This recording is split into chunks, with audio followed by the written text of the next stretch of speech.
Listo, como les había mencionado, el día de hoy vamos a ver sobre el Imperio Bizantino. Entonces, el Imperio Bizantino surge en el contexto histórico y geográfico de la antigua Roma, por eso ustedes siempre verifiquen que en el mapa donde les aparezca está como bota, es básicamente Italia, y en el contexto histórico obviamente estamos hace unos 10 siglos atrás, 10, 11 siglos atrás. Entonces, a ver, como ustedes ven ahí, todo lo que está del color azul y el color rojo es lo que formaba el Gran Imperio Romano. Entonces, como era un imperio muy, muy grande, lo que el rey en ese momento decide realizar es que van a separar al Imperio Romano un poco de forma únicamente administrativa para que sea más fácil la defensa del Imperio Romano, porque ellos recibían constantes ataques de distintos poblados. Entonces, con esto surge lo que conocemos como Imperio Bizantino o lo que es el Imperio Romano de Oriente. El de Occidente por general es lo que siempre tenemos de idea de la antigua Roma. El de Oriente pasa a llamarse Imperio Bizantino con su capital Constantinopla. Entonces, como les mencionaba, el Imperio Romano había tenido distintas guerras que eran constantemente activas. Siempre trataban de atacar pueblos como los godos o como los hunos del siglo V al siglo VI, pero estos ataques habían sido completamente nulos, por lo que podría considerarse que Roma en esa época era uno de los imperios más seguros a nivel mundial. Entonces, en lo que corresponde al Imperio Bizantino, debe su nombre a Bizancio, que es el primer rey, por así decirlo, que tuvo esta época. Se establece como capital, como les había dicho, en Constantinopla, que también es Bizancio, la ciudad de donde surge su primer emperador.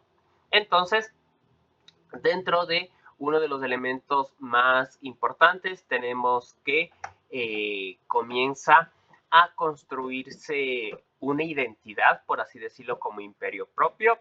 Empieza a tener de igual forma unas leyes un poco diferenciadas de lo que era Roma en Occidente y comienza con una de las contribuciones más importantes que hace este imperio a la humanidad en cuanto a construcción.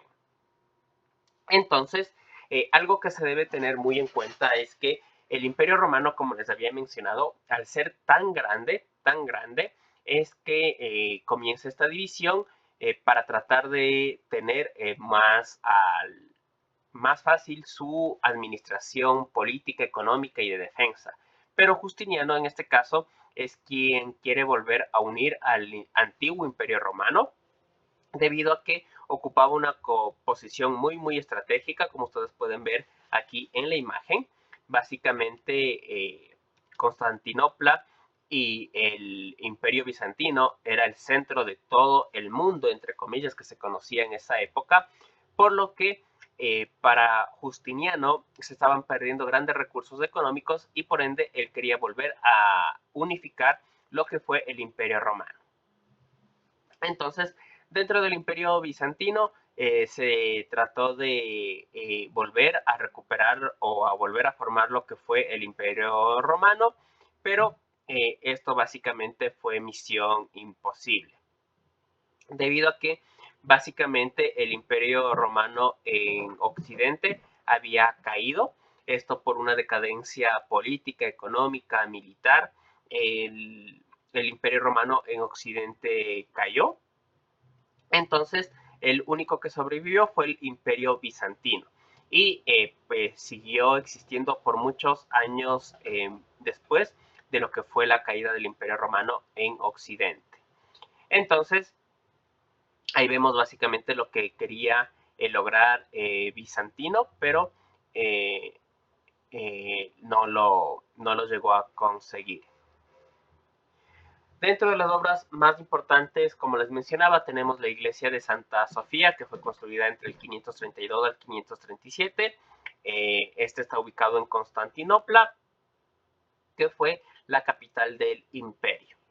De igual manera, una de las contribuciones muy, muy enormes que hizo fue el derecho romano, que eran las leyes que empezaban a recolectarse en esta parte del imperio, lo que posteriormente se consideraría como base de cualquier sistema judicial actual de Occidente, es este derecho romano. De igual forma tenemos la cesaropapismo, que es cuando un político empieza con una forma, por así decirlo, de santidad dentro del imperio, debido a que hace sagrado su cargo político. Por ende, no puede traicionar ciertos elementos o no puede ir en contra de ciertos elementos. Por último, tenemos a la catafracta, que es una especie de soldado de élite o soldado especializado, como ustedes ven ahí, que iba en caballo y que servía para, obviamente, la guerra y la defensa del imperio. Ya básicamente, para llegar a la caída de este imperio, podemos mencionar que la religión cristiana era lo que unía a toda Europa, indistintamente de si pertenecían al imperio bizantino o no. Y esto sería muy importante debido a que en la iglesia comienza a polular, por así decirlo, ciertas facciones, y con esto empieza a producirse una lucha de poderes que obviamente termina afectando al imperio bizantino. Entonces, otro elemento que se debe tener en cuenta es que por parte del imperio de Occidente, de Roma, no era muy bien vista esta idea de la separación de Constantinopla, por así decirlo, por lo que comienza a haber esta enemistad enorme, los unos siendo católicos más abiertos, por así decirlo, más constantes del cambio, mientras que los otros eran católicos mucho más ortodoxos que no permitían grandes cambios dentro de lo que se consideraba como lo adecuado o no lo adecuado dentro de las escrituras. De igual forma, tenemos que, ya un poquito más específicos dentro de estas diferencias, tenemos que para la Iglesia Ortodoxa, ellos no aceptan que el Espíritu Santo proceda en Cristo. De igual forma, se menciona que el Papa no debe ser visto como una figura de autoridad, para ellos es simplemente un predicador más, por ende no debería tener ninguna especie de autoridad, por así decirlo, y por ende tampoco acepta que la institución papal, el Vaticano y demás sea visto como algo que conlleve credibilidad. Para ellos son simplemente seres humanos, tal cual, y por ende no debería brindárseles mayor atención.